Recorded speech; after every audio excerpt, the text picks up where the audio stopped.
Hi, and welcome to another weekly webinar. This is Sarah Flack, the Education Coordinator at the Child Advocacy Center of the Finger Lakes. And today I'm going to be talking about teen code words.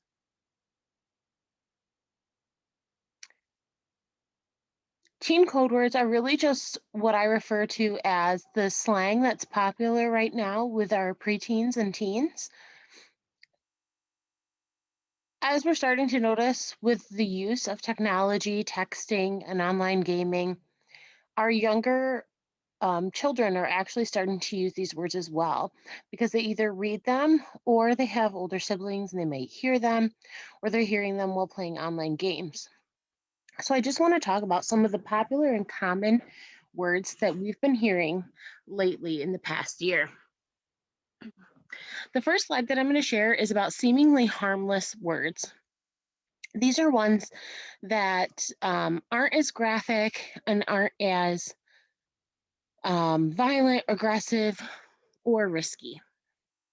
So the first one that I have is yeet. And as we go through these, I just want you to try and think about whether or not you recognize these words, as well as if you believe that you know what it might mean. Some of them might be pretty obvious, where others might be a little um, harder to decipher. So yeet. Yeet is just an expression word that kids are using to express how they're excited over something. This could be making a good play in a game, or just hearing a statement that makes them happy or excited. The next one, AMOSC, is an acronym for Add Me on Snapchat. Seemingly harmless, but could cross into that risky category depending on if the person who is asking them to add them on Snapchat is appropriate for them to be talking to, if it's somebody they know in real life, and other things to consider. Geekin. So, geekin is a way to describe a person who is laughing too hard or loud. Salty. Salty's been around for a while. You've probably heard this one quite a bit. Salty is describing somebody who's talking in a sassy or bitter way. Um, so it's just kind of describing that person's character at that moment. WRU, another acronym. You could probably think of a few things that would be, but that's just where are you? LYAAF, again, an acronym for love you as a friend. SMH, this is one that's been around for quite a bit now and is pretty commonly used among youth, adolescents, and adults, which stands for shake my head. So when somebody is um, either upset and agitated, they could use this. They could use it if they're frustrated. They could also use it if they're just, wowed or surprised by something that seems silly or common sense. Thirsty and dime kind of go together a little bit. They're both describing people. So thirsty is somebody who would be desperate, impatient, or overeager, specifically in relation to a relationship, somebody who really is interested in someone else, or it could be a sexual innuendo. So this could cross into the line of risky. Dime, dimes are worth 10 cents. So this would mean on a scale of 1 to 10 that they're saying it's a 10 or very attractive. Fam, very good friend to the point of being considered part of the family. Basic, this has been around for quite a bit as well. So someone or something that is ordinary or boring. So we talk about like the basic um, girl, for example, and that might be somebody who's wearing leggings or drinking their lattes and wearing scarves, things like that. So although that was so popular because everyone started to do it, that it then became ordinary or boring. Savage. Savage is used quite a bit, especially with our um, youth and our preteens. Savage is a person who speaks or acts bluntly. Gucci, another one that's used quite a bit, is just something that's very impressive. So if you're familiar with the Gucci brand, it's a very high quality, it's expensive. So they're comparing that to other things that are impressive. Sus is a short abbreviation for suspicious or suspect. So untrustworthy, too good to be true type of thing. Trash. Trash has been going around for quite a bit as well. They might relate something to trash. It just means that it's poor or bad, or a poor performance. So you play like trash, or that's trash, just meaning low quality. And a try hard. So try hard is a slang word that they're using to call one another or a person who is taking something too seriously. So they're just trying too hard. They're taking it too seriously, specifically in a relationship to like a game or something that should be fun and social.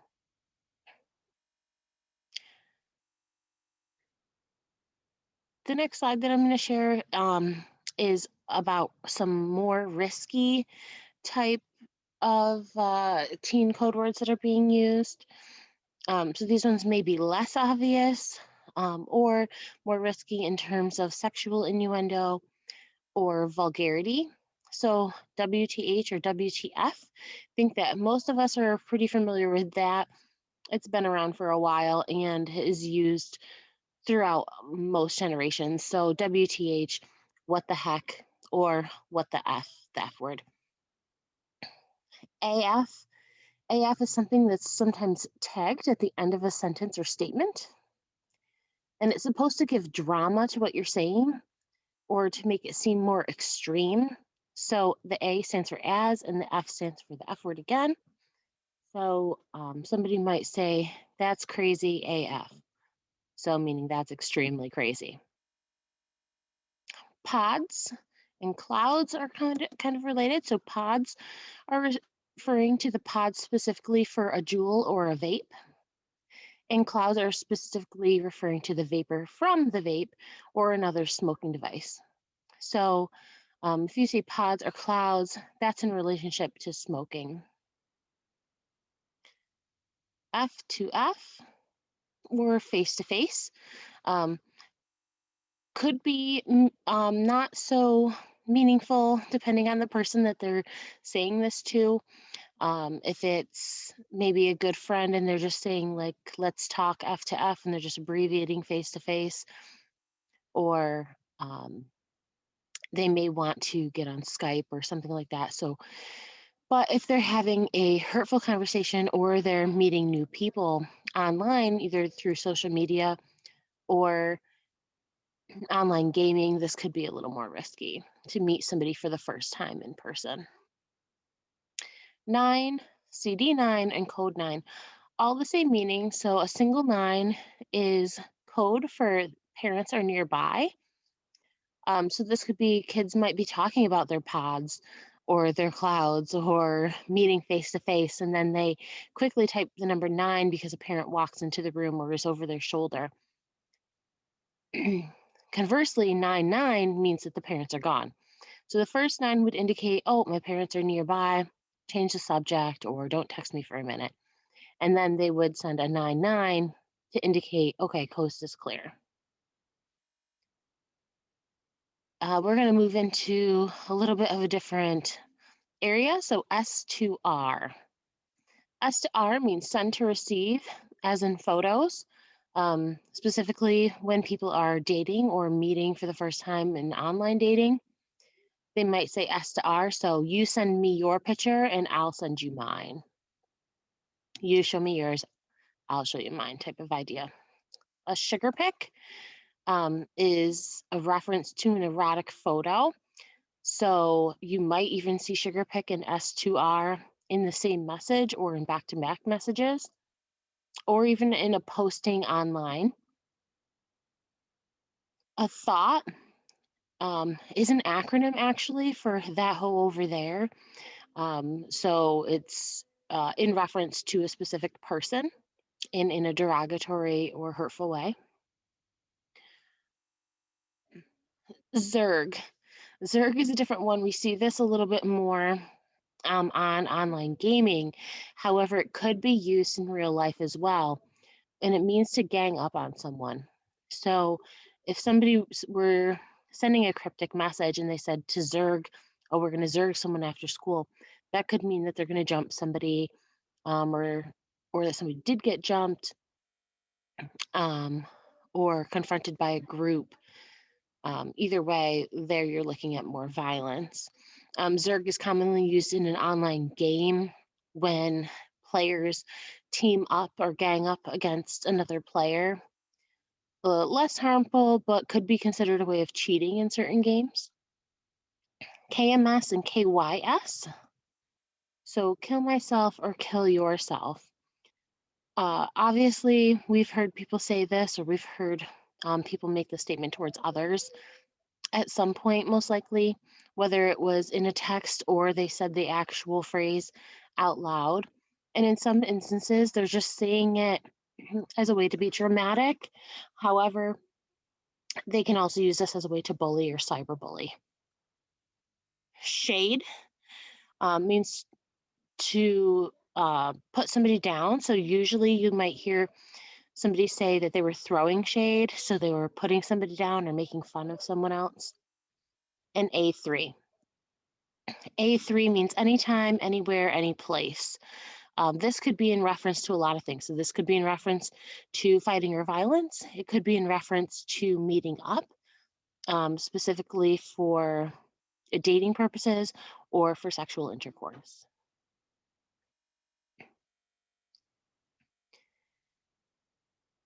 The other category of code words that I'm going to talk about today include illegal code words. So, as you can probably imagine, there are a million names for any kind of illegal substance you can think of. So, if you were to try and think of a list of all the words and all the slang that are used for marijuana, I'm sure as an adult, you could probably easily come up with, 10, 20 or more. I was in a class in college, and our group was able, as a whole, our class was able to come up with almost 100 different words that we had heard or read. Some of them older than others, things go out of style and new words come in to replace them. But that's quite an extensive list. There is a little graphic here just to kind of show they did survey over 1,100 Americans and about where they heard these words being used or where they first learned drug slang. And the vast majority, so 80%, said that they heard these from friends. So they just hear them in conversation or peer to peer interaction, and then they incorporate it into their own vocabulary. 70% say that they saw it on the internet. 46% say at school that they've learned these words, and then from there on, drug use of their own or of a close friend or family. 23% say from family, 13% from media, and then only 1.4% from the medical field, which means that they are typically using slang and not using the actual words to describe these drugs. So the first one that I have on here is blow. Blow's been around for a long time. That's in reference to cocaine. Pearls. A pearl is actually a nicely rolled blunt. Bud or tree is marijuana. Probably our most basic phrases for marijuana. Dabbing is a little bit um, more recent because that's a concentrated dose of marijuana. So sometimes people are using vape pens to smoke and vape concentrated doses of marijuana. 420 can be in reference to more than one thing. It can either be specifically in reference to marijuana, or it can be a time reference like 4:20 a.m. or p.m. and let's get high or let's meet to get high. DOC refers to somebody's drug of choice. So you may see a sentence that says, "What's your DOC?" or "That's my DOC," or "My DOC is." Skrill is money. So money specifically used for the purchase of drugs or illegal substances. Study buddy. So study buddy is referring to Ritalin. So some of our prescription medications, we know young people can sometimes either share or sell or use beyond the intended purpose. Wake ups, that's another one. So that's Adderall. And then farming. Most of us think of farming, we think of, plowing the fields, crops. When they're talking about farming, they're talking about using drugs out of a medicine cabinet. So, like a pharmacist, but they're just replacing the PH with an F. So just some things to keep in mind about teen code words and slang is that slang varies dramatically based on geographic region and also by generation. So what we hear in our suburbs and our rural areas are going to be very different than some of the words that are used in more urban places, as well as if you're on the east or west coast and just really your general geographic area and also by generation. So again, there were words that came out in the 70s, 80s, 90s, and now, we have new words and it's constantly evolving. And a big part of that is because as adults figure out what the words mean, kids are creating new words, right? Because it's supposed to be a code word. It's supposed to be something that they understand that adults don't. So that slang is constantly changing. If you see or hear your child or a child you're working with using a word that you don't understand, ask them what it means. Many times they may be willing to share with you what it means. If they aren't willing to share with you what it means, then obviously that would be a cause for concern and cause you to dig a little deeper, whether that be going online and looking or asking another youth that may feel more comfortable telling you the slang words definition or use, or maybe another adult who has already come into contact with that word.